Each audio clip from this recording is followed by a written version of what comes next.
Ayan guys, breakfast tayo guys. Oh, ang sarap ng breakfast ko guys. Oh, diet naman si Inday. Sa gitna ay egg yan.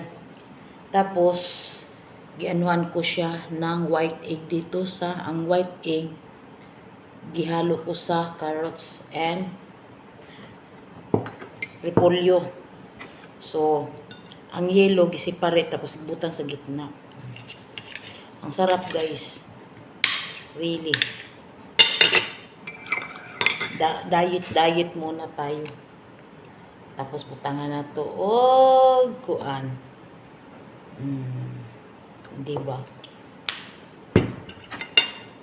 Ang sarap. Ang sarap.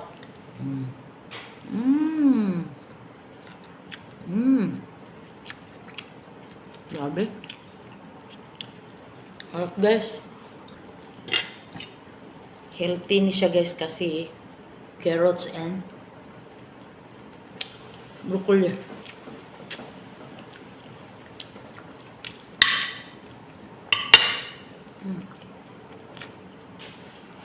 Madali lang, easy lang.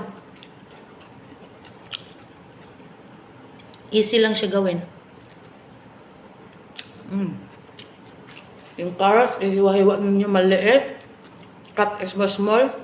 And then also cut repolyo. And then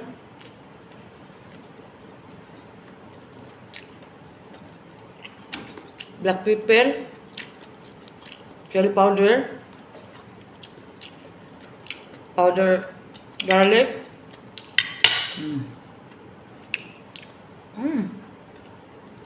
and kunti lang na cornstarch para kasi white egg. Grabe guys, ang sarap talaga guys. Yun lang, bye bye.